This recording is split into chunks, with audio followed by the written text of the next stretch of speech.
Boa tarde a todos e a todas. Sou a professora Kate Barbosa, da Universidade Federal do Amazonas. Estou aqui hoje moderando essa aula, né, iniciando essa aula para a professora Patrícia, que não pôde estar nesse momento com vocês. Então, né, eu vou apresentar o professor Jonathan Dias Portela, não é isso, Jonathan? Dias Portela. Né, tenho certeza que será uma excelente aula. Então, é bom estar novamente aqui com a turma, só que agora, né, como moderadora. Então, deixa eu só ligar aqui. Bom, o professor Jonathan atualmente faz o doutorado na Universidade Estadual de Campinas, né, com título, né, da sua tese, Suástica, Transvestes e Cinza, Judeus Comunistas e Movimentos Nazistas na África do Sul, de 1932 a 1952, mestre em História pela Universidade Federal de São Paulo, né, com orientação da professora Patrícia, né, graduado também em História, também na Universidade Federal de São Paulo. Tenho certeza que é uma grande felicidade para a professora Patrícia tê-lo aqui, Jonathan. Então, é meu agradecimento em nome da professora Patrícia. Bom, então, vamos iniciar a aula de hoje. Bom, boa tarde a todos. Boa tarde, professora Kate. Prazer estar aqui. Professora Kate, cujo trabalho sobre história da saúde eu tenho bastante admiração. E, infelizmente, não podendo estar com a Patrícia. Não sei se é muito orgulho para ela, acho que é muito mais orgulho para mim ter tido como orientadora no mestrado, né? Ela me introduziu, basicamente, né, nos estudos sobre história da África, visto que na graduação eu, tirando a matéria, né, de história da África, eu não trabalhei nessa temática. Mas, enfim, quero agradecer bastante o convite para estar aqui e falar de um assunto que eu gosto muito, apesar de não ter tratado tão profundamente dele no meu mestrado, né? Eu acho que eu tenho um capítulo que eu falo do Nkrumah e do panafricanismo.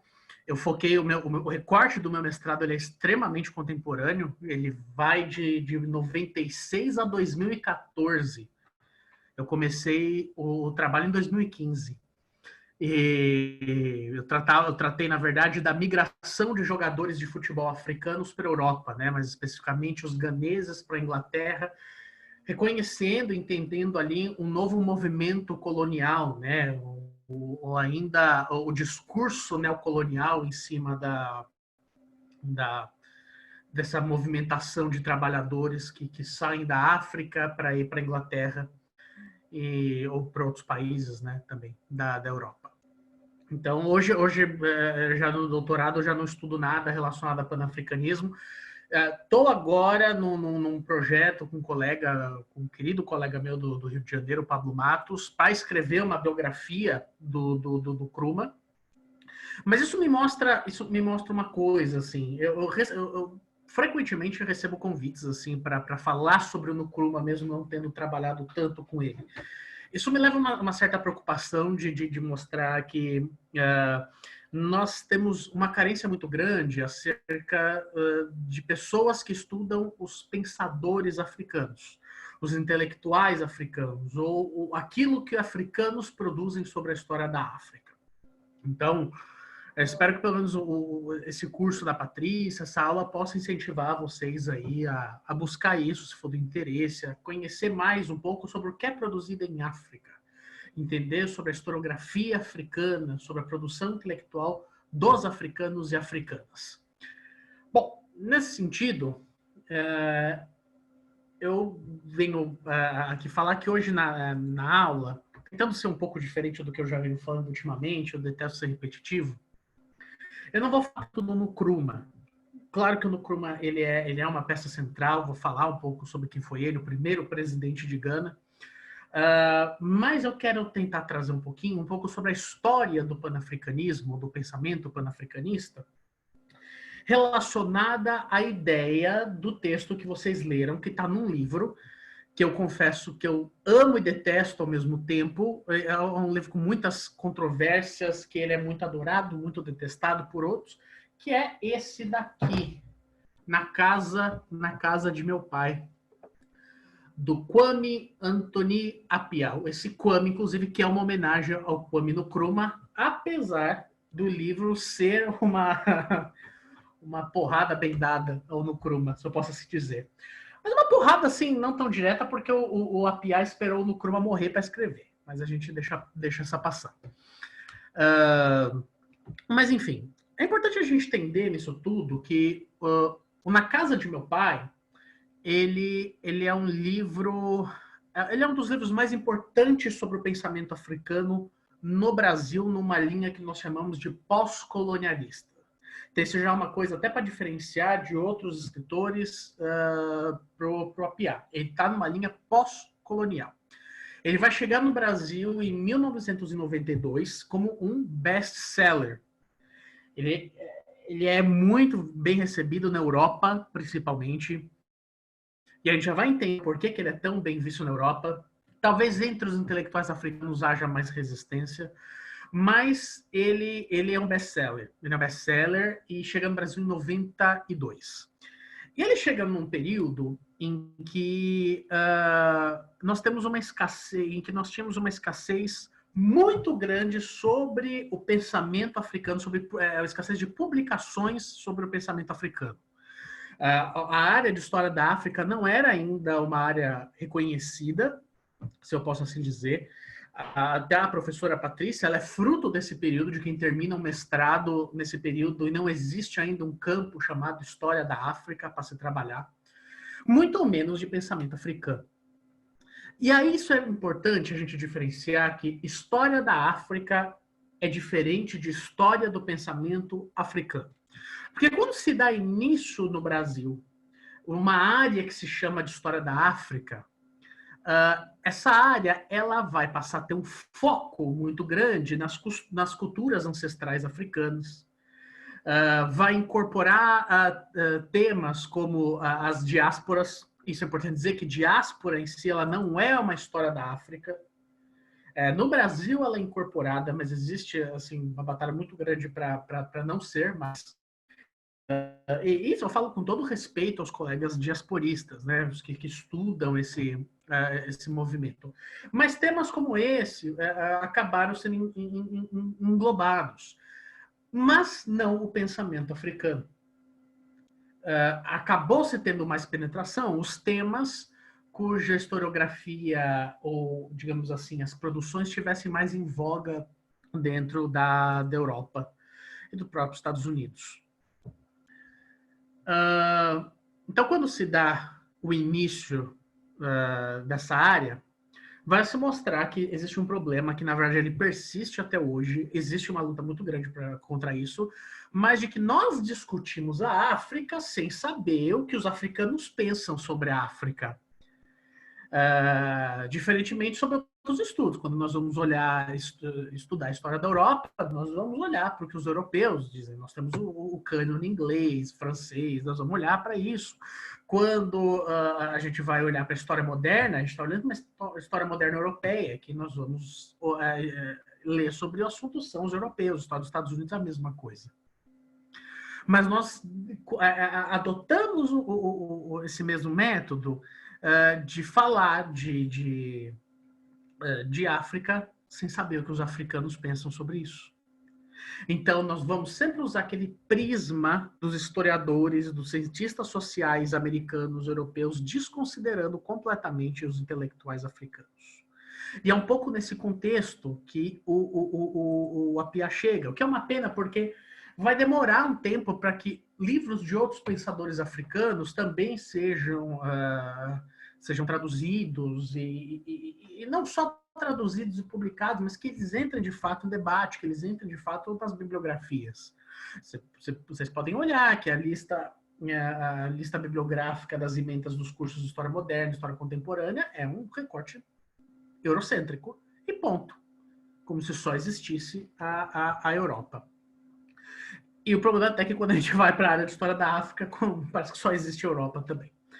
Mas nesse contexto que aparece o Na Casa de Meu Pai. Eu vou falar já um pouco sobre ele, mas eu queria que a gente entendesse um pouco a formação do que é esse panafricanismo.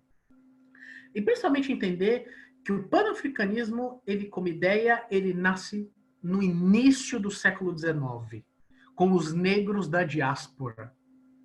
E ele vai ter o seu ápice no final do século XIX. E ele nasce como um contraponto ao colonialismo e ao racismo europeu do século XIX, aquele racismo científico, né, que a gente chama. Aliás, muitas das pan-ideologias, elas nascem desse enfrentamento, né, do enfrentamento contra o colonialismo e o racismo. O pan-arabismo também tem um pouco dessa ideia. Mas é importante falar que esse pan-africanismo do século XIX, ele nasce com os intelectuais africanos ocidentalizados. Então, apesar enfim, desse nome, né, pan-africanismo, a gente tem que fazer uma consideração de ordem semântica aqui. E essa consideração é que, à primeira vista, apesar de deixar implícita uma relação estreita, né, do continente africano com o pan-africanismo, a gente tem que ressaltar que essa ideologia ela vai nascer, ela vai ter a sua origem nos países de colonização inglesa, principalmente os Estados Unidos. O que ajuda a construir uma ideia de hierarquização das raças, ou, ainda singularizando, uma hierarquização da raça. Porque os negros norte-americanos, os negros das outras províncias inglesas na América Central, como Trinidad e Tobago, eles vão se colocar num papel de salvadores, como aqueles que vão retornar, um pan-africanismo que promove esses negros ocidentalizados retornar na África, levar para eles uma ideia de, aí muitas aspas, cultura, eu falo aspas porque não é a mesma ideia de levar cultura dos europeus, mas que nesse sentido eles vão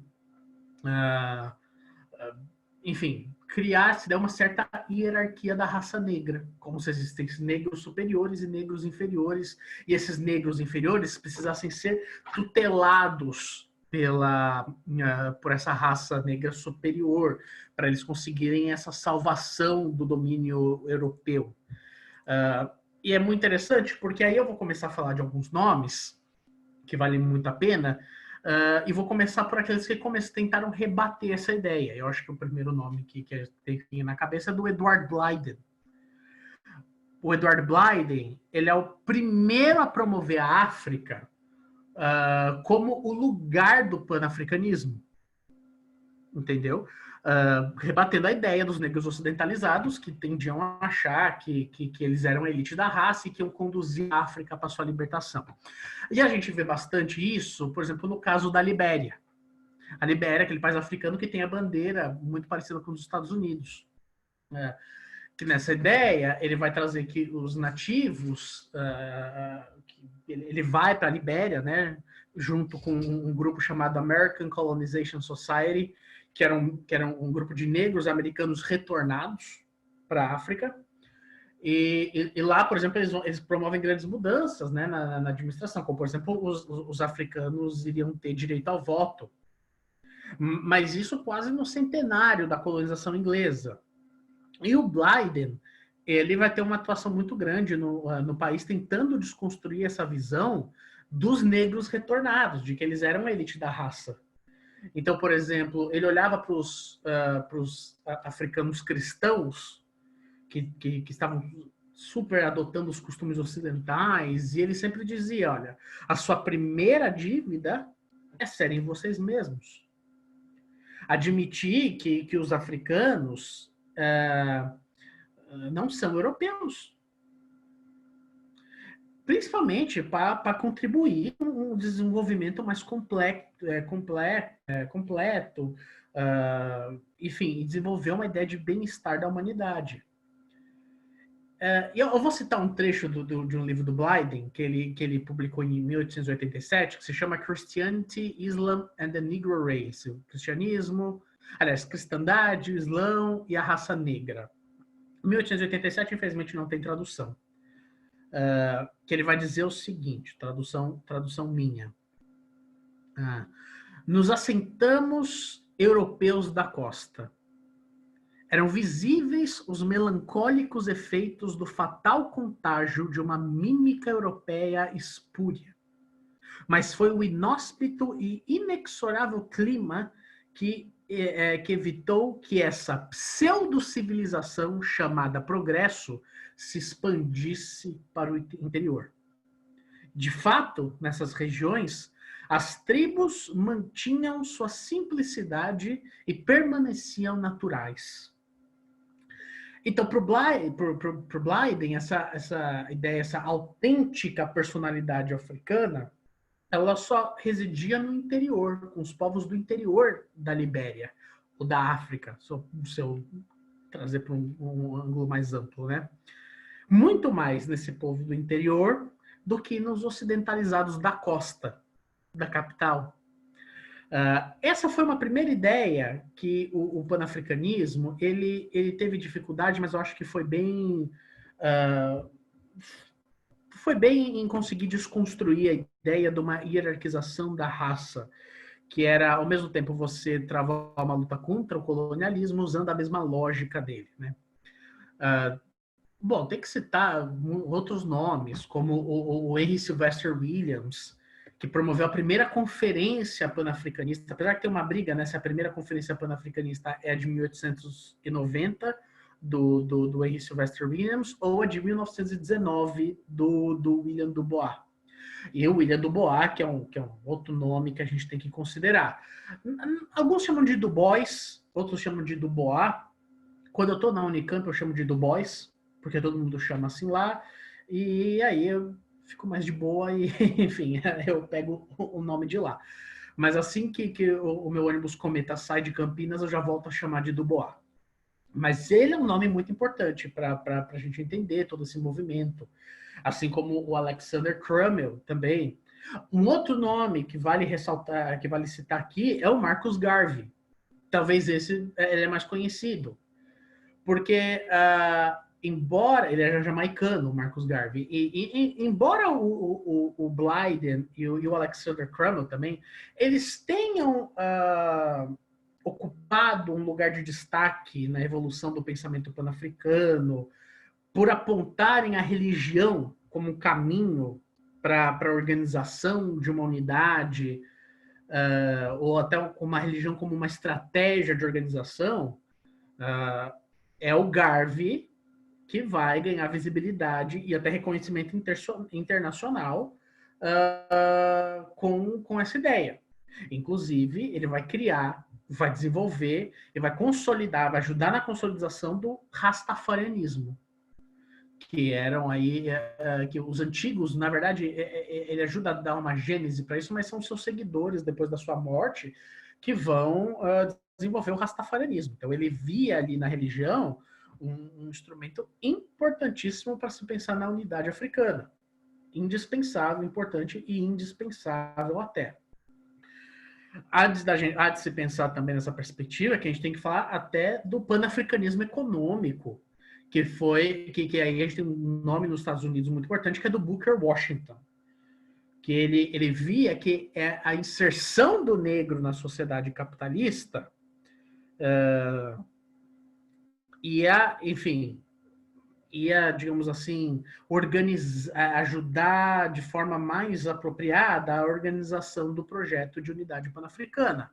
Então, era como se a utilização da economia como um projeto, uma justificativa de enfrentamento do contexto capitalista.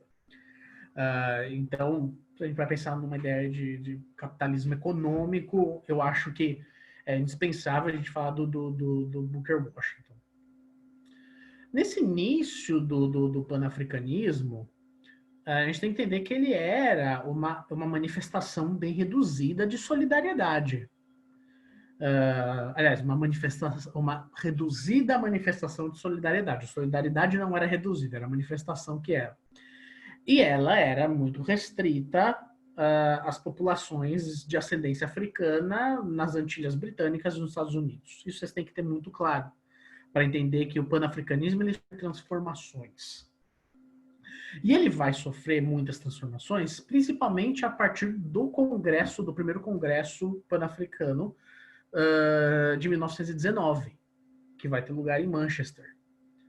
Quando vão começar a aparecer vários e vários pensadores africanos e intelectuais africanos que vão começar a olhar para uma ideia de panafricanismo sem esse prisma de hierarquização racial.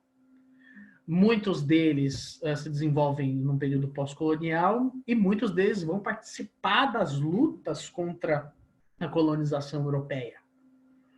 Até que a gente tenha o 5º Congresso Pan-Africano, que, creio eu, ele é o maior. E ele é o mais simbólico. Ele acontece em 1945, também em Manchester. E aí você vai ter nomes como do Jomo Kenyatta, que depois foi para o Quênia. Aliás, o nome Quênia vem do Jomo Kenyatta. Ele vai para o Quênia para liderar os frontes na luta pela libertação e se torna o primeiro presidente do Quênia. O George Padmore, que é um baita intelectual, e que o meu querido amigo Pablo de Matos, lá no Rio de Janeiro, ele escreveu uma tese de doutorado maravilhosa sobre o George Padmore. E aí a gente vai ter o Kwame Nkrumah, que também participa desse 5º Congresso Pan-Africano de 1945. O Nkrumah, e eu vou falar um pouco dele, ele é filho da elite ganesa, nasce aí no começo do século XX, e vai fazer o que os filhos da elite ganesa fazem. Ele vai para os Estados Unidos estudar, ou para a Europa, né? Mas ele foi para os Estados Unidos, onde ele estudou teatro, onde ele teve contato com as ideias garvinistas, com as ideias de Marcus Garvey, onde ele começou a pensar uma ideia de panafricanismo, apesar que lá as atividades dele eram muito mais voltadas à arte, mas ele se empenhou bastante numa ideia de uma África, uma ideia mais intelectual de se pensar a África, até que ele vai para a Inglaterra, e ali é quando, de fato, ele tem contato com os panafricanistas, quando ele conhece o George Padmore, quando ele conhece o Jomo Kenyatta, que tem uma história parecida com ele nesse sentido. E é muito interessante a gente olhar para isso, porque é a partir desse 5º Congresso que ele ajuda a organizar que ele vai voltar para a África e, enfim, vai começar a pregar suas ideias de panafricanismo e escrever. Você vai ver uma série de livros do Kwame Nkrumah nesse período. Então, o que ele faz, basicamente, ele pega a ideia garvista da construção do que ele chama de Estados Unidos da África, e ele amplia inserindo o socialismo. E essa é a grande contribuição do Nkrumah. O Nkrumah, ele olha o panafricanismo e ele vai adicionar a ele o elemento do socialismo para se pensar. Ele vai virar o socialismo vira um componente, um novo componente dessa ideia panafricanista para se pensar num projeto de construção dos Estados Unidos da África socialista, como o Nkrumah chamava. E como num livro que ele tem chamado Luta de Classes em África, ele diz o seguinte, e eu vou citar: o objetivo principal dos revolucionários do mundo negro deve ser a libertação e a unificação totais da África sob a direção de um governo pan-africano socialista. É um objetivo que satisfará as aspirações dos povos africanos em todo o mundo. E é muito interessante porque o Nkrumah, ele volta, ele participa das lutas de independência em Gana, ele vai preso, conseguem uma nova, convocar novas eleições legislativas. Das 35 cadeiras, o partido que o Nkrumah funda, que é o Partido da Convenção Popular, consegue 34 lugares, com o Nkrumah preso. Até que o governo britânico tem que convidar o Nkrumah para participar do governo e começar a pensar um projeto de independência com muita autorização do governo britânico. Isso acontece em 57, quando, por exemplo, o Nkrumah se torna primeiro-ministro de Gana. Mas ainda, claro, sob o protetorado inglês. mas ele se torna o primeiro-ministro, muito popular, e começa a pregar as ideias do panafricanismo. O que ele faz, na verdade, de forma mais enfática, a partir de 61, quando Gana se torna independente, e de fato, e aí ele vai de fato aí investir bastante. Quando eu falo investir, é investir literalmente. É muito interessante, que foi o que eu abarquei um pouco na minha dissertação, que ele usa muito o futebol como uma propaganda panafricanista. Ele vai investir muito na seleção ganesa. Então ele vai contratar o que existia de melhor de preparação física, de medicina esportiva, para dar uma baita estrutura, para montar uma seleção ganesa que iria disputar com outras seleções de igual para igual, enfim. Isso é levar a propaganda do panafricanismo. Ele manda bordar uma estrela negra no centro do uniforme da seleção de Gana, e aí vão ser chamados de Black Stars. A gente vai olhar para esse período e vai ver muito interessante, por exemplo, o Nkrumah, ele cria um campeonato chamado Nkrumah Gold Cup, que, enfim, mostra um pouco também do ego, né, do Nkrumah nisso tudo, que só podiam participar países independentes da África. E era uma festa política, assim, porque isso vocês encontram no YouTube, Black Stars Kwame Nkrumah. Ele discursando antes dos jogos, ele indo cumprimentar jogador por jogador. Então os jogadores ganhavam premiações super pompudas assim do governo. Tem um discurso que ele faz super enfático, acho que era uma partida, eu não lembro contra qual seleção africana que era, mas que o Nkrumah, ele discursa e fala: hoje nós comemoramos uma Gana livre, para no futuro nós comemorarmos os Estados Unidos da África. Então ele tinha muito essa participação assim no esporte, como em tudo que o Nkrumah fazia. Há de se dizer que o Nkrumah, só para a gente dar um contexto para ir falar de Na Casa de Meu Pai, ele acabou tomando medidas extremamente autoritárias em Gana. Então ele começou a prender opositores, como o pai do Kwame Appiah, que era o J. Appiah, né? O Joe Appiah. Ele começa a perseguir uma série de pessoas, ele tenta abraçar a elite que tinha acabado ficado de segunda, não preterida pelo governo, mas depois ele tenta abraçar a elite para ter governabilidade, não consegue, ele começa a ter problema, começa a ter atitudes muito autoritárias, até que quando ele está fora, numa viagem à China, o exército de Gana dá um golpe e destitui o Kwame Appiah.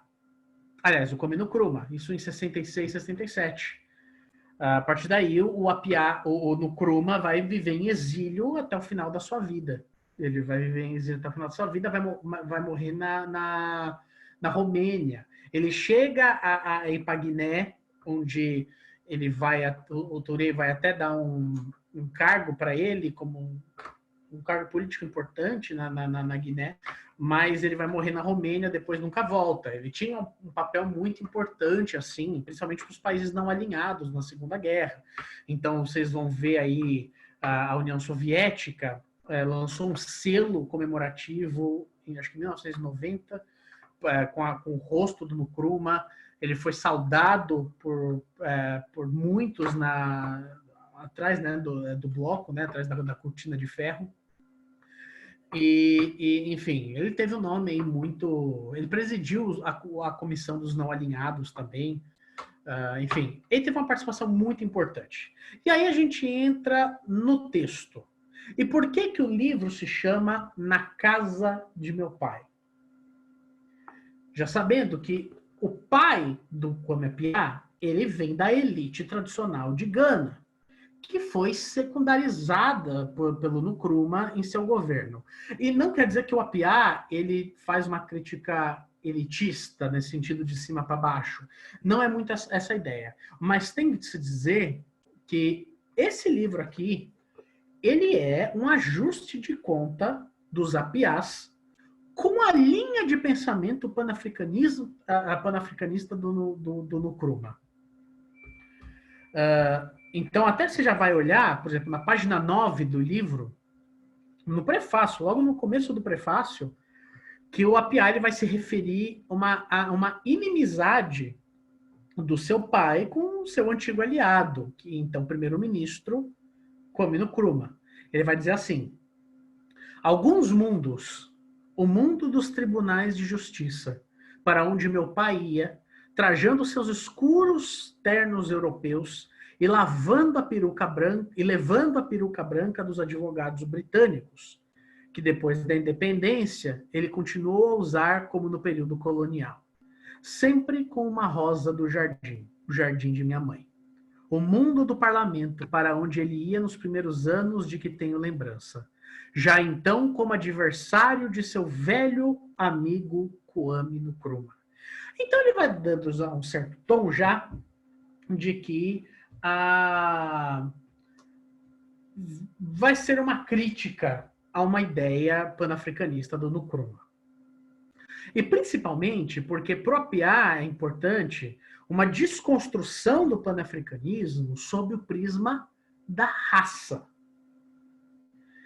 Então, ele vai dizer que o panafricanismo vai se basear pelo pensamento, ele se origina, né, pelo pensamento racialista do século XIX, que ele vai se basear num racismo intrínseco e na experiência africana no Novo Mundo.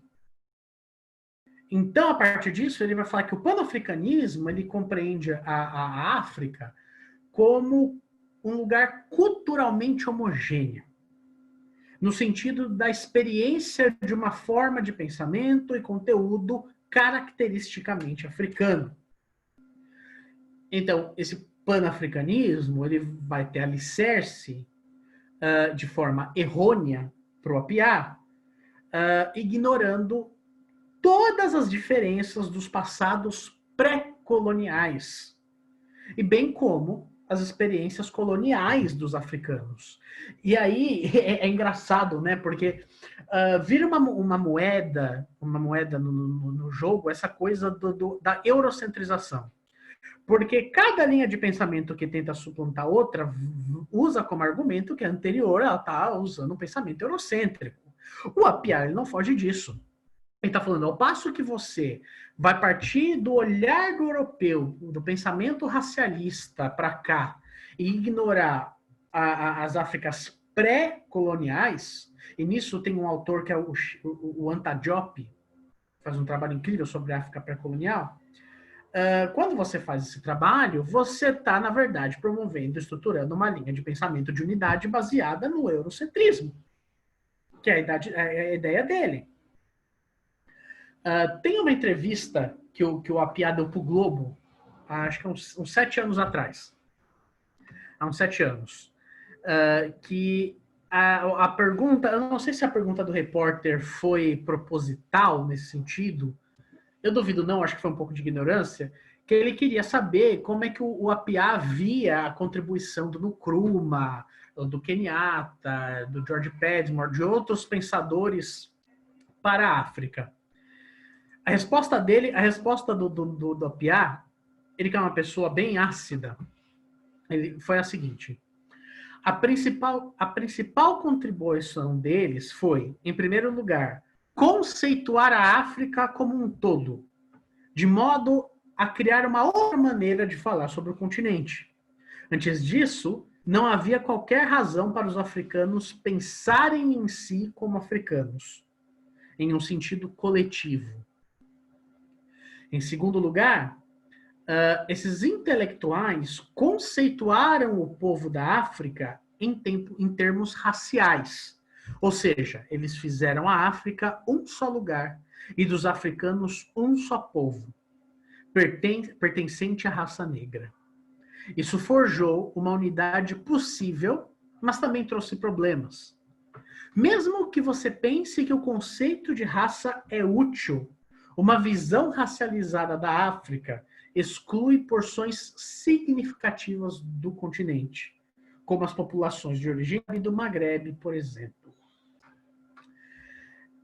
Então é interessante que o APA ele vai colocar no sentido de garantir a proteção contra a dominação do imperialismo europeu e o fortalecimento de uma unidade. Os autores africanos, eles constituíram uma literatura de característica nacionalista que negavam a ideia do africano universal, ou da universalidade dentro da África. E o APA ele vai usar esses escritores como base para desenvolver essas ideias.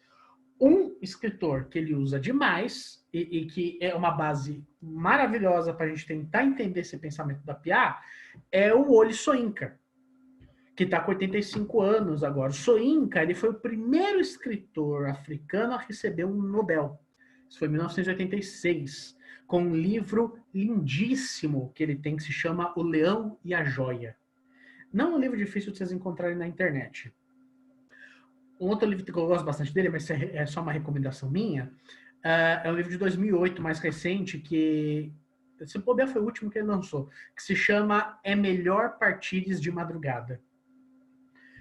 O Soyinka, ele inaugura uma linha de literatura que é a literatura pós-colonial, que na contramão dos intelectuais panafricanistas, vai lutar contra uma ideia de uma África universal, falando que essa ideia de África universal, como se fosse só uma África negra, unida pela raça negra, ela é, sim, uma grande contribuição do pensamento europeu, o eurocêntrico, né? Um dos seguidores, né, do Soyinka, que ficou mais famoso que ele, é o também escritor nigeriano Chinua Achebe, que também vai nessa ideia de literatura pós-colonial. Ele que escreveu esse livro aqui, maravilhoso, em 1958. O mundo se despedaça. E também isso daqui, ó. A educação de uma criança sob o protetorado britânico. O Chinua Achebe também vai muito nessa linha pós-colonial de tentar mostrar as especificidades da África e não como uma cultura homogênea. Então, são livros, são obras escritas a partir de dentro, que vão levar o leitor para uma nova realidade cultural histórica, em certa oposição aos romances em que o olhar ele é de fora para dentro, que seria um olhar estrangeiro. Inclusive, o Soyinka vai bater muito no Conrad quando ele escreve O Coração das Trevas. Para ele e para os escritores pós-coloniais, O Coração das Trevas é uma obra que faz um louvor, uma ode ao olhar, homogeneizante do europeu para a África.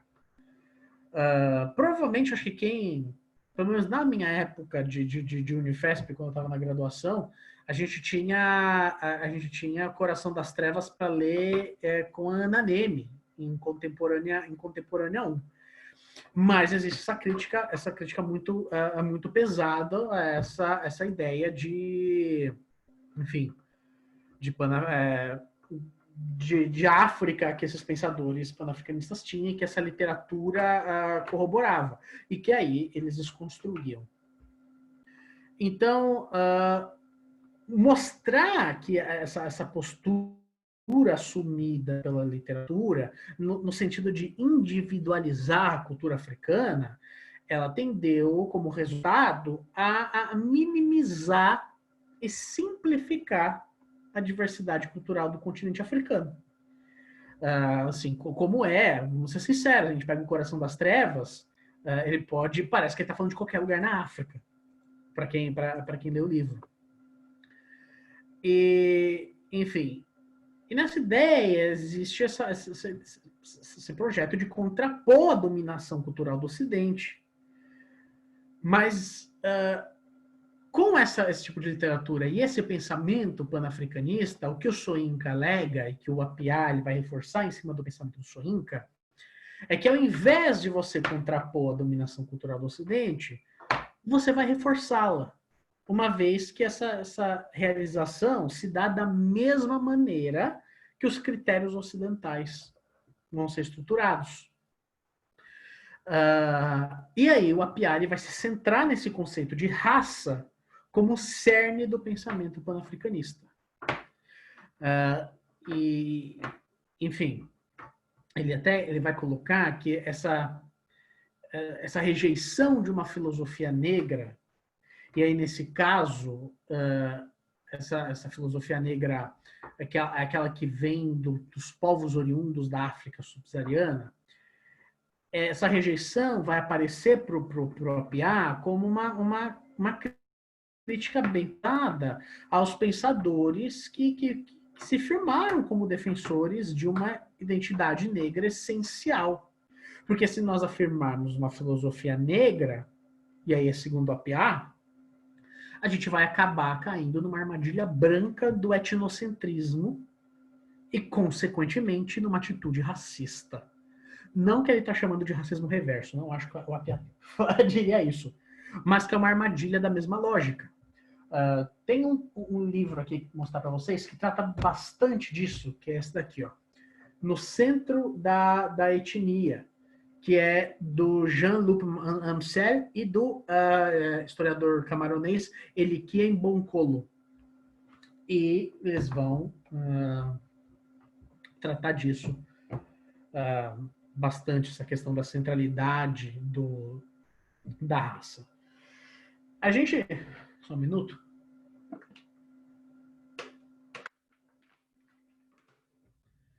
A gente tem que entender muito dessa briga, e assim, na verdade eu me recuso a chamar de briga isso que acontece entre o Apiá e o Nkrumah, porque na verdade eu passo sim as referências, passo sim.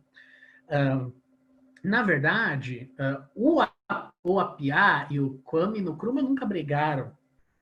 O Apiá briga com o Nkrumah. O Nkrumah nunca teve essa oportunidade. Mas na casa de meu pai, ele tem que ser muito visto por um prisma de um autor. Eu não vou colocar esse juízo de dizer ressentido, porque não é justo. Mas de um autor que traz uma carga pessoal muito grande para uma análise de que viu o pai ser preso pelo governo Nkrumah. Eu conversei com o Apiá há pouco tempo atrás. Eu tenho um projeto, na verdade é um programa de rádio, e tem no YouTube também, chamado Nota de Rodapé. E dentro do Nota de Rodapé nós temos um projeto que se chama Interlocuções. Esse Interlocuções, nós estamos promovendo sabatinas, que nós gravamos, por videoconferência, com vários historiadores do mundo inteiro, para debater o ofício da história, o ofício do historiador, da historiadora, os novos desafios, e até falar um pouco da obra dessas pessoas. Então, a gente entrevistou o Carlo Ginzburg, o Robert Darnton, o Roger Chartier, tá tudo lá no nosso canal no YouTube. E uma das pessoas que eu entrei em contato para nós entrevistarmos foi o Apiá, que falou que por hora é melhor não. Ele se mostrou muito desconfiado por exatamente, eu acho que por achar que no Brasil se faz uma leitura, aspas, marxista demais da obra dele. E ele preferia assistir alguns antes para depois tomar uma decisão nesse sentido. Então, tudo bem, dei um tempo. Mas isso mostra que existe uma carga pessoal muito grande na obra e que esse trabalho do Apiá, ele vai muito nessa ideia de tentar desconstruir um panafricanismo pela raça. Por que eu acho que ela é uma obra muito importante? Porque o panafricanismo, ele é uma enquanto identidade, é um lugar de muita disputa. Muita disputa. Seja que, por exemplo, os marxistas africanos não gostavam muito do Nkrumah, porque pensavam que o panafricanismo tinha que ser pensado num viés de classe, enquanto o Nkrumah já tinha essa visão mais de raça, quanto outros pensadores. Aí você tinha os pós-coloniais, que já acham que a raça não pode explicar tudo, e que você tem que ir por outro. Então, o APL mostra como isso ainda é um espaço de muita disputa, como tem os rastafarianistas. Esse é um espaço de muita disputa dentro do africanismo e que existe muita briga e que, de certa forma, no Brasil nós estamos muito cruz de material traduzido sobre isso. O professor Muriatã, da UFABC, que esses dias publicou, acho que um livro chamado Pensamento Africano, Pensadores Africanos. Eu estou com ele aqui, que a editora me mandou, mas eu não olhei ainda, mas que é uma preocupação dele. De fato, nós precisamos ter contato com o que os africanos falam sobre a África. E eu falo isso até pessoalmente, é uma armadilha que eu caio, assim. Quando eu entrei no doutorado, assim que eu entrei no doutorado, eu entrei com esse projeto, porque a minha pesquisa do mestrado, ela tinha um viés mais europeu mesmo, que era o olhar do europeu para o africano, dentro da Inglaterra. Essa era a minha proposta. No doutorado, eu cheguei com esse projeto de estudar esses grupos nazistas na África do Sul. Desculpa ser autorreferente, eu acho blasé, mas aqui cabe o exemplo. E eu queria muito estudar como é que era essa circulação de ideias, como é que a África do Sul, pós Segunda Guerra Mundial, enquanto todos os países estavam lidando com a sua herança do nazismo, a África do Sul começa o movimento do apartheid, com participação, como esses nazistas que depois entram no Partido Nacional, e, enfim, como é que se dava essa questão de aplicar uma ideia nazista num país que tinha 80% da população negra, como eram os judeus daí nessa questão dentro da África do Sul, o quanto esses grupos nazistas influenciavam outros e tal. E aí eu cheguei, fiz o projeto, passei, a minha orientadora, que é a Raquel Gritchenko, ela chegou para mim um dia, tomei uma baita bronca, assim, Jonathan, você passou o seu projeto, mas olha só, quantos africanos você está citando no seu projeto? E eu citava pouquíssimos, porque essa ideia de nazismo, eu trabalhava numa chave europeia. Então, ela fala assim, aí é que tá, a gente não pode pegar, por exemplo, uma ideia como nazismo e só tirar ele da Alemanha e falar, bom, vamos ver como ele se aplica aqui. Existe uma reconceitualização de tudo. E aí foi quando eu falei, nossa, tá certo, eu tenho que entrar na historiografia sul-africana sobre o período. Eu já estava lendo, né? Não ia fazer um doutorado sobre a África do Sul sem ler o que os autores sul-africanos. Mas entender que isso cabe até para uma ideia de conceito.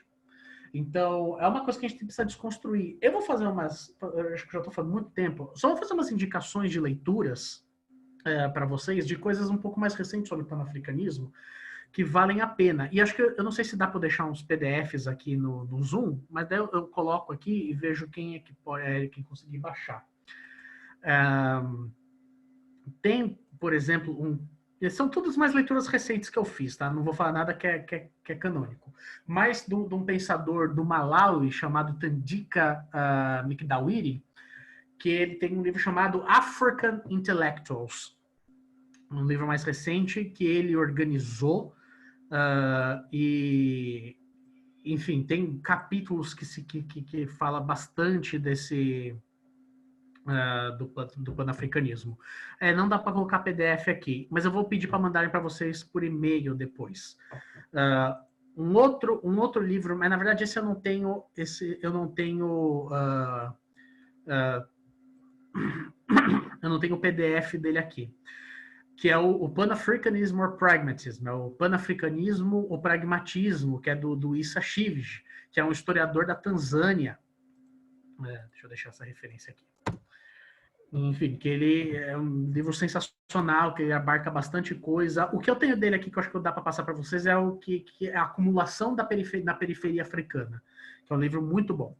Sobre essa relação do Nkrumah, tem 2 livros mais recentes, infelizmente já não são de autores africanos, mas o Jeffrey Amelan, 2017, eu terminei de ler semana passada esse livro, que se chama Living with Nkrumalism, que é Vivendo com o Nkrumalismo. E do Daryl Poe, que se chama A Contribuição de Kwame Nkrumah para o Panafricanismo. Todos esses, infelizmente, em inglês, para mostrar um outro problema. Nós não temos obras traduzidas. Chegam coisas para nós muito atrasadas sobre o tema, e também isso, claro, dificulta as pessoas de quererem estudar mais sobre isso, né?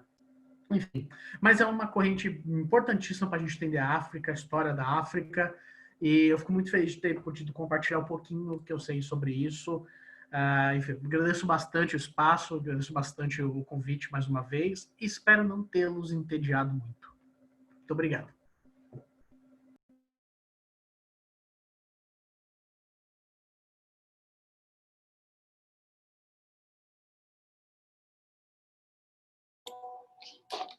Muito obrigada, professor Jonathan.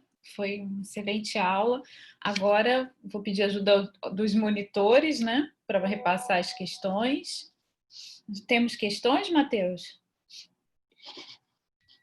Só um minutinho. Tá bom, obrigada.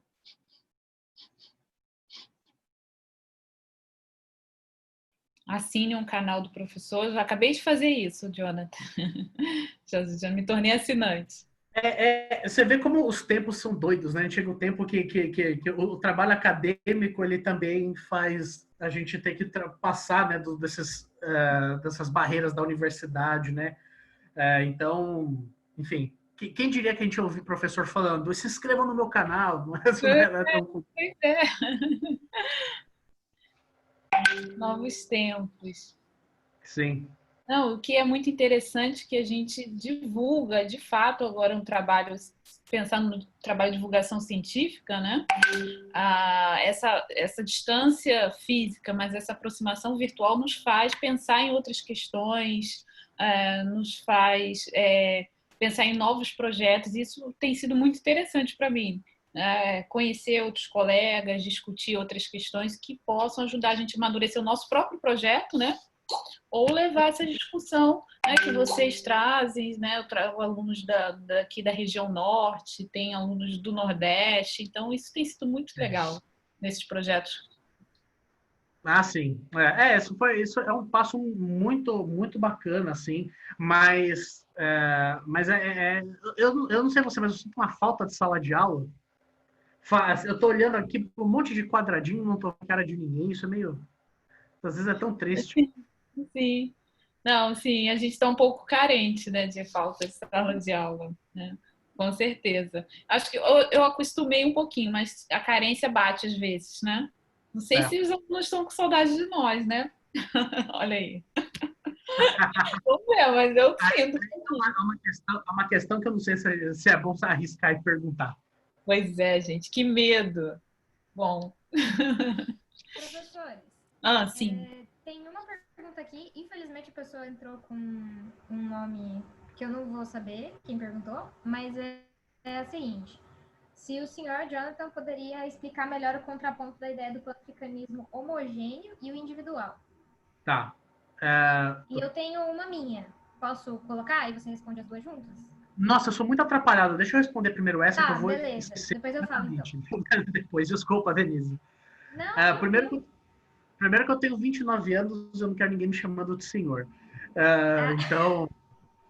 Mas vamos lá. Eu juro que eu só li a pergunta. Não, sim, eu vi que tá aqui. Então eu vou conversar com o aparelho Asus A001B.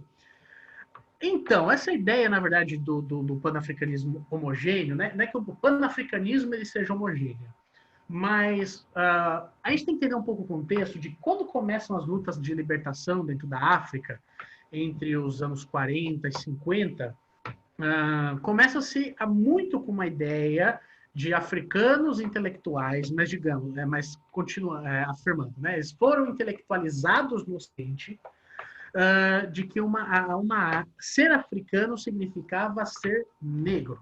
Era nesse sentido que vem essa ideia de que o prisma da raça ele definia a África. Então, por exemplo, para o Nkrumah, um projeto panafricanista não incluía o Egito, ou a Argélia, ou países ali perto. Era um projeto de uma África negra, entende? Quando a gente fala do panafricanismo homogêneo e individual, vem muito nessa ideia de que era isso, a crítica da essa. Se pensou muito no prisma racial, que teve a sua importância sim, teve muita importância, isso aí já sou eu falando, tem uma importância muito grande, o OPA reconhece isso, que precisou sim dessas ideias, mas que elas estão muito ultrapassadas, que elas trouxeram problemas deles, que é de simplificar a África. Então, por exemplo, quando você vai ter o Conrad, desculpa falar então do Conrad, pior que assim, eu gosto do livro e eu detesto ao mesmo tempo, mas o Coração das Trevas, ele é um trabalho que tenta dar um certo protagonismo para a África, mas retrata a África como qualquer coisa, como se fosse qualquer lugar, entende? Eu vou dar um exemplo que deixaria a Patrícia puta da vida se ela estivesse aqui. Então eu vou falar que já que ela não está. Eu lembro quando eu estava na graduação que um grupo de seminário tinha que falar sobre o filme para falar um pouco uma ideia de África. E alguém teve uma ideia não muito brilhante de trazer o Rei Leão. E a Patrícia deu um esporro. Porque o Rei Leão, ele é isso. O que é Rei Leão? Rei Leão é o Hamlet. É a história do Hamlet. Só que com animaizinhos. Sabe? Então, você pode pegar aquela história do Rei Leão, colocar um príncipezinho, um rei e tal, vai ser a mesma coisa. Só que tenta-se falar a ideia de um protagonismo africano com ideias estereotipadas da África. No caso do Rei Leão não é raça, mas no caso do Coração das Trevas é. Então, foi importante, mas gerou uma simplificação perigosa que acabou moldando um pensamento que se eurocentrizou de África e tirou toda a complexidade. Hoje é um movimento de que a gente tem que mostrar que a África ela não pode ter a raça negra como um cerne, ou um prisma, não, pode ter como um cerne, mas não como um prisma único para se pensar o continente. Aí é simplificar e tirar completamente a complexidade que existe ali. Denise, pode fazer a sua pergunta. Beleza. A minha pergunta, na verdade, é falar se o movimento pan-africanista, mesmo ele sendo tão plural na época de criação, se ele conseguiu se comunicar com o Brasil. Eu já li sobre isso em algumas coisas da Lélia Gonzalez, mas eu não sei o quanto essa relação existia e se, tipo assim, eles faziam ações políticas conjuntas, se eles discordavam, se eles concordavam e etc. Eu sei que ela se comunicava com alguns países africanos. Mas a sua pergunta ela é ótima, porque de fato falou de um ponto que eu não toquei na aula, que é falar do Brasil, e principalmente da maravilhosa da Lélia Gonzalez. O que acontece? Sim, temos uma penetração profunda do pensamento pan-africano no Brasil. O principal nome é o Abdias do Nascimento, que foi deputado, mas aí a Sueli Carneiro, que é viva hoje, estava dando palestra essa semana, inclusive, mas acho que ela nem está tão velha assim. Mas o pensamento pan-africanista no Brasil, ele já vem numa certa ideia de uma internacionalização do pan-africanismo, e tem muitas brigas aí, muitas brigas. Porque você pode olhar para outros pensadores mais conservadores africanos, de que o lugar do pan-africanismo é a África, ponto. E não dos descendentes africanos de outros lugares. Isso até vem muito por uma ideia de que, por exemplo, eles entendem a diáspora e a escravidão no Brasil como uma história nossa, e não uma história deles. Entende? Então, foi muito bom você ter tocado nesse assunto. Mas nós tivemos pensadores muito importantes, o Abdias do Nascimento, Sueli Carneiro, Lélia Gonzalez, enfim. Mas sim, tem uma penetração no Brasil que vai muito por essa ideia racial e que, enfim, e que hoje é muito problematizada fora do Brasil. Por isso que eu falo, o pan-africanismo ele é um vespeiro muito grande de você tratar ele no século XXI. E talvez por isso seja que eu parei de falar e estudei o que eu estudei sobre o panafricanismo e estou seguindo outros barcos, porque esse vespeiro eu não vou botar a mão, vou deixar para outras pessoas. Há uma reivindicação muito forte, muito grande, enfim. Mas sim, no Brasil tem. Eu recomendo bastante a gente ler o Abdias do Nascimento, muito. Ele era incrível, assim. A própria Lélia, a própria Sueli Carneiro, que é uma pessoa super acessível, assim, você mandar e-mail, ela responde. E, então, enfim, mas tem uma federação que vai pelo caminho da raça, né? E até não teria como ser de outra forma, né? Mas é uma briga grande, é uma briga muito grande, muito grande. Gente não aceita que possa, por exemplo, existir um panafricanismo que seja cristão, ou gente que vai dizer que o panafricanismo ele tem que ser pelo viés da raça, só que esse é um pensamento que para muitos já é atrasado, porque isso vai datar da década de 20, 30, 40, 50, 60 até, mas que hoje a gente, já precisa, a gente vai cair numa armadilha branca do etnocentrismo, enfim. Então, ele entra numa chave complicada, mas existe um movimento muito forte, sim, de panafricanismo no Brasil. Muito, muito forte, muito forte. Muito obrigada, professor. Eu acho que o Matheus vai projetar as outras que apareceram para a gente poder ler com mais facilidade e tal. Porque apareceram mais perguntas no chat enquanto você estava me respondendo. Só um instantinho. Vou sim, já tô colocando aqui pra gente. Tá aparecendo? Tá. Sim. Tá, então tem essa pergunta da Larissa. Professor, eu gostaria de perguntar sobre as motivações do golpe, se elas se restringiam apenas às perseguições do Nkrumah contra opositores ou não. Olha, o que acontece com o Nkrumah, ele de fato, ele perdeu a mão completamente nessa questão do autoritarismo. Então, quando começaram a aparecer os primeiros problemas econômicos, principalmente no Nkrumah, ele começou a tomar medidas autoritárias vista da popularidade. Então, por exemplo, ele tinha vários acordos com os produtores de cacau de Gana. Aliás, Gana, se não me engano, ainda hoje é um dos países que mais produzem cacau. E que ele não estava conseguindo cumprir esses acordos, entrou num déficit muito grande, de dívida externa principalmente. E no Nkrumah, e começaram a aparecer uma oposição, porque assim, a gente teve a eleição de 56, que o Partido da Convenção Popular do Nkrumah fez 34 cadeiras de 35. Depois, quando foi a eleição dele para presidente, acho que de 117, o partido fez 80, 90. E de dentro do partido começaram a nascer opositores.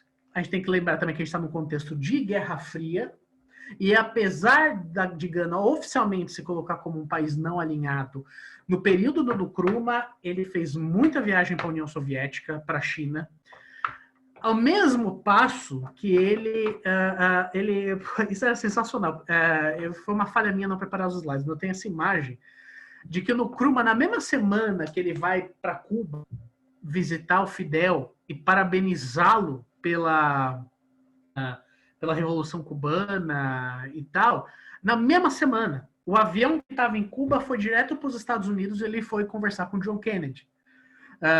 Ele tinha as relações internacionais muito bipartidas, se eu posso assim dizer. Ele, por exemplo, foi conversar com Eisenhower nos Estados Unidos, ao mesmo passo que depois ele ia lá conversar com Khrushchev na União Soviética. Então ele tinha muito essa coisa de tentar estar próximo de todo mundo, de não alinhado, mas eram tempos que precisavam, né, de muita demarcação de posição, né? E a África era um espaço em aberto para isso, porque você tinha os países colonizadores que estavam do lado dos Estados Unidos. Então, você tinha a maior parte da África que oficialmente estava do lado. Gana era a exceção independente. Então, você tem, por exemplo, ainda em Gana, uma elite que é filha da colonização. Uma elite que ainda havia muitos ingleses, uma elite que dizia que queria se sentir muito mais britânica do que ganesa. E essa elite, junto com os problemas econômicos que o Nkrumah começava a ter, ela foi começando a abrir a boca e angariando o apoio até de quem não era elite. Entende? Não é o caso do pai do Nkrumah. O pai do Nkrumah, ele era uma elite politizada que apoiou a independência, apoiou o Nkrumah no começo. Ele começou a fazer algumas críticas quando o Nkrumah começou a ficar autoritário. Então, o Nkrumah começou a prender opositores. Ele começou a mandar prender gente que, enfim, falava mal dele, críticos. E aí, nessa, ele prendeu o pai do Apiá. E nessa, o exército começou a ficar muito forte. O exército se fortaleceu muito como instituição. Pelo próprio Nkrumah, ele fortaleceu muito o exército durante, apesar dele não ser militar, como o Jomo Kenyatta era no Quênia. O Jomo Kenyatta, ele fez uma ditadura militar, né? Tinha um exército do lado. O Nkrumah era puramente civil, né? Então, quando você tem, enfim, uma imagem de um cara extremamente autoritário, como o Nkrumah, perdendo a mão nesse sentido, uma elite que angariou apoio de outras classes sociais em uma economia que ia mal, foi isso. Ele viajou, ele estava na China quando o exército deu um golpe e transformou Gana numa ditadura militar. Ele nunca mais voltou para Gana. E é muito doido você pensar que a maioria do tempo de vida do Nkrumah, ele passou menos em Gana do que em outros países. Ele passou mais tempo entre Estados Unidos, Inglaterra, depois para Guiné e Romênia do que em Gana. Mas foi lá que ele, enfim, teve essa questão, perdeu. Não teve força para conseguir voltar, nenhum movimento de resistência em nenhum lugar conseguiu se formar para ele voltar ao governo. Ele não tinha o apoio mais dos britânicos, e o que é importante dizer que ele foi, sim, teve uma presidência muito bem alinhada. Não sei se vocês assistiram um seriado chamado The Crown, que é baseado na... Bom, esse é o problema agora da online, porque se vocês estivessem falando sim, balançando a cabeça, eu ia ver, mas eu não estou vendo. Então... apareceu um sim, obrigado, Larissa. Tem um episódio que a Rainha Elizabeth, a Elizabeth II, ela vai para Gana e encontra o Nkrumah. Aquilo de fato aconteceu. Não sei se eles dançaram, mas de fato essa reunião aconteceu. Ela foi de fato para Gana,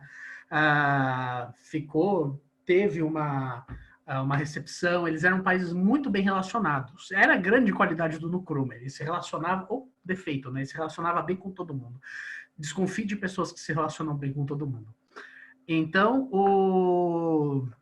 essa foi muita questão. Ele tentou ter o apoio de todo mundo, quando viu que não tinha, foi autoritário, perdeu e com ele foram assim, foi um projeto pan-africanismo mais próximo, né, no campo político que a gente já teve. Quando foi com ele, se foi basicamente tudo, né? Ele era o grande fiador disso tudo. Bom, eu espero que tenha respondido a sua pergunta, Larissa. A Isabela Rocha. Professor, o futebol foi usado por Nkrumah para fomentar mais um nacionalismo indiano, um nacionalismo baseado na ideia de Estados Unidos da África. Permitir a participação apenas dos Estados independentes tinha uma intenção de incentivar que os Estados buscassem sua própria independência? Sim, sim, sim. Porque é importante dizer que o Nkrumah, ele vai trabalhar com um conceito importantíssimo, que é o neocolonialismo. Ele tem um livro que se chama Neocolonialismo, o último estágio do imperialismo. Um clássico, todo mundo deveria ler, independente se você quer estudar, se você quer estudar África depois do mestrado, é uma leitura que ela é importante. E está traduzida para o português. Então, assim, quando ele vai falar sobre neocolonialismo, ele está tratando uma ideia de domínio que não é igual o que a África estava vivendo. E que existia uma ideia de se superar o colonialismo para a gente entender qual era o real problema. Então, sim, ele tinha muita preocupação. Tanto é que, antes de chegar em Gana, ele passa por outros países participando de outros processos de independência. Ele vê isso acontecer. Então, uma ideia para um Estados Unidos da África socialista era, acima de tudo, esses países tinham que ser independentes. E aí o futebol ele é usado numa dupla perspectiva, né? De sim fomentar o nacionalismo em Gana. Então, por exemplo, dia de jogo da seleção ganesa era feriado nacional. Ninguém ia trabalhar, todo mundo tinha que ir lá para o rádio e escutar. Enfim, escutar a partida. Acho que até na minha dissertação tem um período que eu faço uma certa narrativa literária, nesse sentido de que era uma manhã de domingo e ninguém podia sair na rua, todo mundo tinha que se concentrar na rua de quem tinha, na casa de quem tinha um rádio para ouvir o jogo. Isso era importantíssimo. Ele cumprimentava, ele passava antes dos jogos, quando os times estão perfilados, ele ia, cumprimentava. Ele promoveu uma excursão da seleção ganesa para a Espanha, que o Gana jogou com a seleção ganesa, jogou contra o Real Madrid. E era o Real Madrid dos anos 60, que era um baita time, que o presidente do Real Madrid era o Santiago Bernabéu, que hoje dá nome ao estádio do Real Madrid. E salvo engano, Gana ganhou o jogo, não empatou. Então ele fazia um alarde. Então tinha a Copa Africana de Nações e Gana foi campeã, acho que em todas as edições dos anos 60. Enfim. E ele via no futebol uma arma estratégica de propaganda, tanto nacional quanto pan-africanista, quanto pan-nacional. Porque ele promovia esse torneio, ele fazia discurso quando eram jogos entre seleções africanas. Então, para ele, isso é muito importante. O que é muito curioso, porque, e aí eu vou ser autorreferente de novo, de que deixa eu só ver que horas. Eu posso falar um pouquinho ainda. De que o Nkrumah, na minha pesquisa do mestrado, ele teve uma tripla perspectiva. Ele foi fonte, ele foi bibliografia e ele foi metodologia. Isso é muito doido, porque o que ele falou sobre neocolonialismo foi o que depois eu enxerguei na própria ideia do futebol. De que como... e que talvez ele fazia isso inconscientemente, não sei, mas que como hoje, por exemplo, a gente fala de futebol africano, a gente vai falar de futebol africano, na verdade, dos africanos que estão na Europa.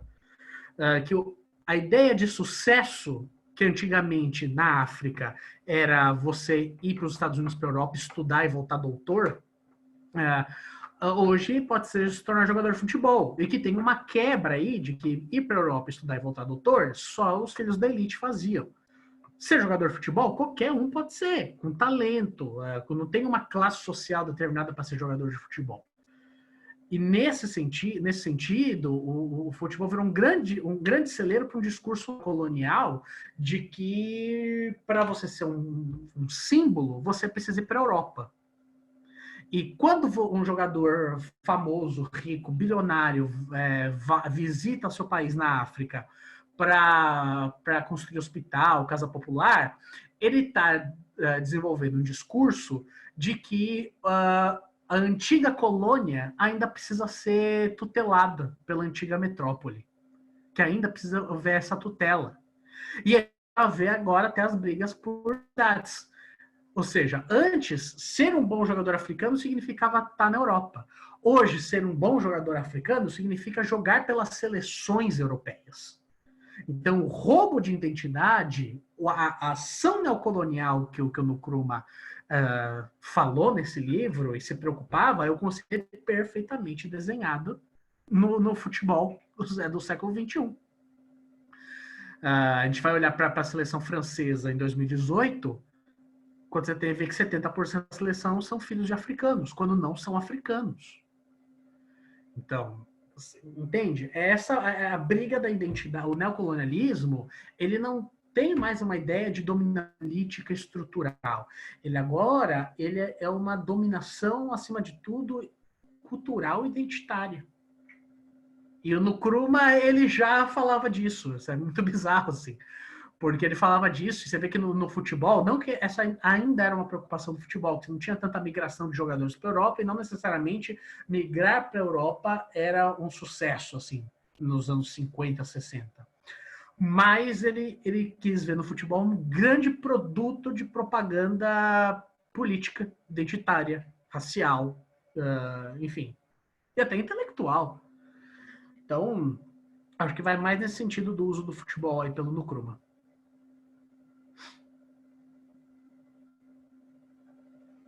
Eu que agradeço, Isabela.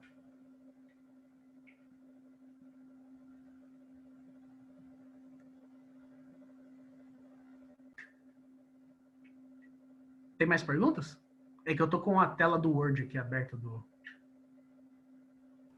Acabou de aparecer uma do Enzo Augusto Soares. Vou ler ela aqui. Tá bom.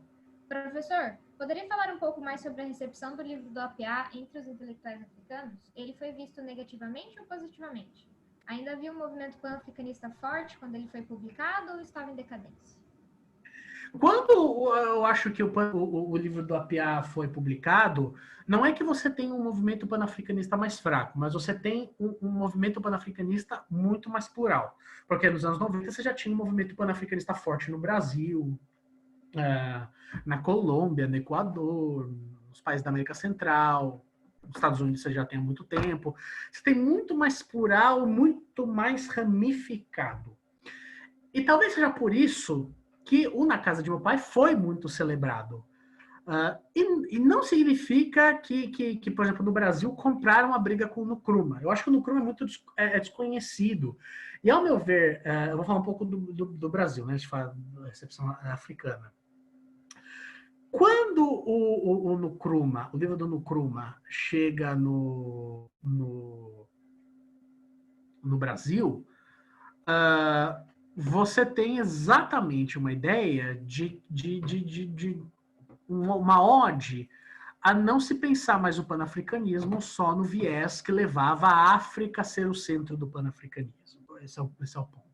Então, ele foi bem celebrado no Brasil. Só que eu acho que quando ele chegou, os interlocutores brasileiros não conheciam o Nkrumah.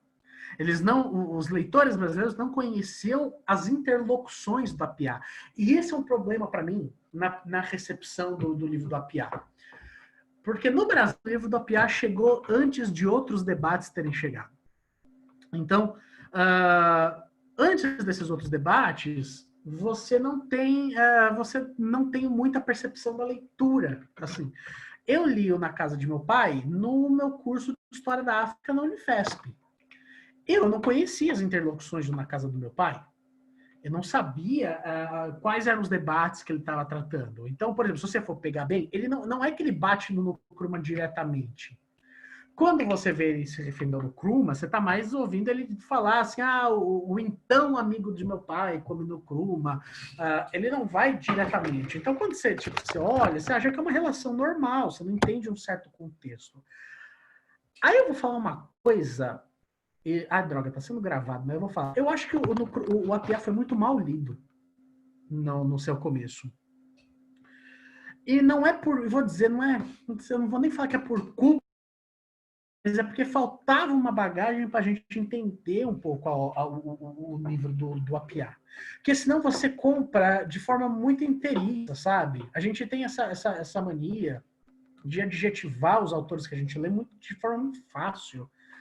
Então, a Apiá pode ser adjetivado muito fácil como reclamão, como mimimi, ou enfim, como um cara rancoroso, ou até como um cara revolucionário, no sentido de pensar a África fora do Pílula Negra, ou até você pode pensar como uma forma enfim, centrada nele, né? Porque o Apiá, ele não tem a pele escura, ele é um negro claro, então ele podia talvez estar legislando em causa própria, mas a questão é que não, é muito mais complicado que isso. É muito mais difícil. Os intelectuais africanos, da onde eu posso acompanhar, tiveram muita resistência com o trabalho do Nkrumah, do Apiá. São dois Kwames, desculpa. Porque, o Nkrumah ainda é muito venerado pelos acadêmicos africanos, pelos pensadores africanos atuais. E o APA, ele tem uma formação, o Nkrumah tem também, né? Mas o APA, ele tem uma formação muito britânica. Muito britânica. Eu acho que pesa daí o fato dele, de fato, nunca ter morado em Gana. Por exemplo, nunca ter vivido na África. Quando o pai dele é preso, ele vai para Inglaterra, vive lá desde então, sabe? Se tornou professor lá, um grande intelectual lá. Então, para muitos, como por exemplo o Obenga, Teófilo Obenga, falta para o Apiá como eu posso dizer, um refinamento africano. Aquela coisa, um olhar de fato de dentro da África. Para muitos, o que, como esse escritor que eu falei agora há pouco do Malawi, o Tandika, para ele o Apiá ele é mais uma produção intelectual europeia, então, e eurocêntrica. Eu não posso falar que eu concordo com eles, porque eu entendo que quando o Apiá ele mexe em feridas com essa obra. Ele toca em questões importantes, sabe? Como essa questão de você ver que a África negra é a única África possível e que ser negro explica o ser africano. Enfim, só que são pontos sensíveis. Então, ele tem uma certa rejeiçãozinha, assim, de vários intelectuais africanos. Contudo, o Apiá voltou a estar um pouco no centro dos debates quando você vê debates hoje sobre o negro escuro e o negro claro. Se o negro claro pode ser considerado negro, ou questão de quem pode ou não pode usar turbante, apropriação cultural, enfim. E aí voltou-se a olhar um pouco para o trabalho do Apiá, tipo, ser negro explica o ser africano, a raça vai criar uma cultura homogênea, e é esse o que ele está falando. Ele nem está negando a questão do ser negro. O que ele alega é que isso afastou demais os países africanos que estão ali perto do Oriente Médio. Tanto é que o Apiá é muito bem lido no Egito, e na Argélia também. Mas que, enfim, são pontos sensíveis, né? No Brasil, eu acho que existe um problema seríssimo na casa de meu pai, que as pessoas têm sem ter as interlocuções, sem ter os debates. Isso também porque o nosso currículo ele é eurocentrizado, como eu falei. Se vocês vão estudar história contemporânea, história moderna, vai ser serão várias matérias de história da Europa. Também não é uma crítica aos professores de vocês por conta disso, porque eu acho que é a formação que eles tiveram. E a gente precisa descolonizar um pouco os currículos para aí a gente conseguir, enfim, ter esse debate. Mas a recepção da obra do Piá vai muito nesse sentido, né? Eu terminei.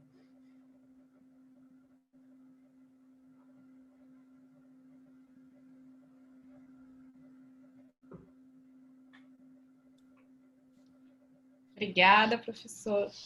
Bom, não temos mais perguntas. Temos?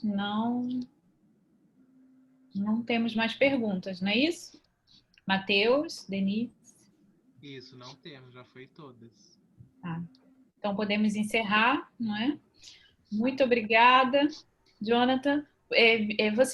Os monitores têm alguma...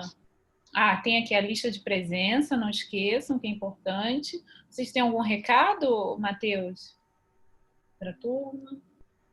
Acho que relembrar o pessoal, não sei quais alunos estão inscritos, mas vai ter o curso de trajetória de vida, às 6 horas, ele vai acontecer normalmente. Só não sabemos se a professora Patrícia vai estar lá, mas eu e as outras monitoras vamos. Eu também. A Kate também? Também. E muito obrigada, Jonathan. A aula foi ótima. Eu adoro esse assunto, então eu sou suspeita. Eu que agradeço o convite, imagina. Poder estar aqui com vocês, com a Kate. Eu fico muito feliz. A Unifesp ela faz parte da minha vida, né? Eu entrei na graduação, fiz meu mestrado aí.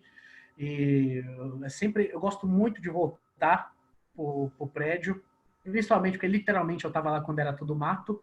E é muito bom ver o prédio bonito que tem lá agora e tal, ver o pessoal. A Patrícia ela sempre tem essa generosidade de uma vez por ano me convidar para ir lá. Eu acho que ela sabe que eu gosto do hot dog lá da frente da Unifesp e sempre me chama. Então, para mim é um prazer estar com a Kate também. Fico feliz. Daqui a pouco, na verdade, a gente vai se encontrar tudo de novo lá no Trajetórias. E semana que vem, a aula, que é a melhor aula do curso. Só não conta para os outros professores. Tá bom, não vamos